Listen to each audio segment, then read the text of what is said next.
Lo ngapain sih dukung Palestina segala? Percuma, dukungan lo nggak ngaruh apa-apa. Ngapain lo donasi ke negara Palestina? Indonesia masih banyak yang miskin. Lo lihat itu. Lo nggak tahu kan di balik Hamas siapa? Jadi nggak usahlah keluar-keluar free Palestina segala kalau nggak tahu apa-apa. Ingat ya, Palestina merdeka, kiamat terjadi. Lo udah siap kalau kiamat terjadi? Sekarang lo dengerin ini. Walau dukungan gua ke Palestina lo anggap kecil, setidaknya Allah tahu gua berada di posisi yang mana. Kelak di akhirat nanti ketika Allah bertanya, kamu di mana? Ketika saudara muslimmu dibantai, dilecehkan, dibombardir. Aku jawab, aku bersama mereka ya Allah dengan doa yang tak hentinya untuk Palestina merdeka. Postingan-postingan media sosial bertuliskan Free Palestine, donasi demi donasi untuk Palestina agar bisa bertahan hidup di tengah konflik. Sekecil apapun tindakanku ini ya Allah, aku berada bersama mereka, mendukung Palestina merdeka. Layaknya kisah burung pipit dan Nabi Ibrahim. Ketika itu Nabi Ibrahim dibakar hidup-hidup oleh Raja Namrud karena membawa ajaran tauhid. Burung pipit sibuk bolak-balik membawa air dari danau untuk memadamkan api. Melihat itu, sang gagak bertanya, apa yang kau lakukan wahai burung pipit?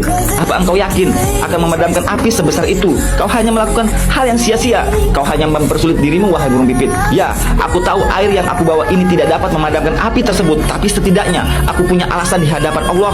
Kelak di posisi siapa aku berdiri, aku ingin punya andil setidaknya dengan menunjukkan siapa yang aku bela. Kita sebagai muslim wajib membela Palestina karena muslim itu bagaikan satu badan. Jika ada bagian tubuh yang sakit, maka seluruh tubuh turut merasakan sakitnya. Bantulah Palestina sebisa kita dengan doa, speak up, donasi, atau apa saja. Yang terpenting Palestina merdeka, agar tidak ada lagi pembantaian di Palestina. Lo bilang, ngapain donasi ke Palestina? Di negara sendiri masih banyak rakyat yang miskin. Lo dengar ini, orang yang gemar donasi udah pasti sudah pernah membantu berdonasi di negaranya sendiri. Sekarang gue tanya sama lo, apa lo pernah donasi ratusan juta setiap bulan hingga 400 juta setiap bulannya? Ustadz Abdul Somad berdonasi ratusan juta setiap bulannya untuk negaranya sendiri. Lagian cukup jadi manusia yang punya hati, maka kau akan tahu betapa kejamnya Zionis itu.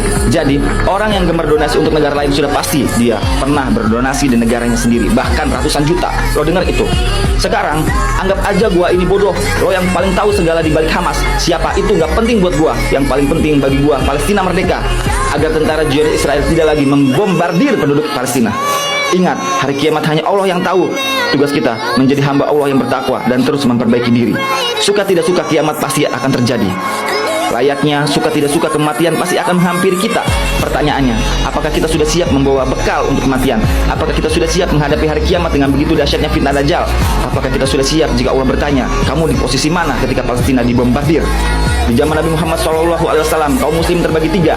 Ada yang ikut berperang bersama Rasulullah, ada yang ikut membantu dengan hartanya, dengan pembekalan perang dan doanya. Ada juga kaum munafik, gak ikut berperang, gak ikut berdonasi, gak ikut berdoa, malah sibuk memecah belah sesama muslim dan berdusta. Sekarang, dari ketiga itu, lo berada di posisi yang mana? Jawab.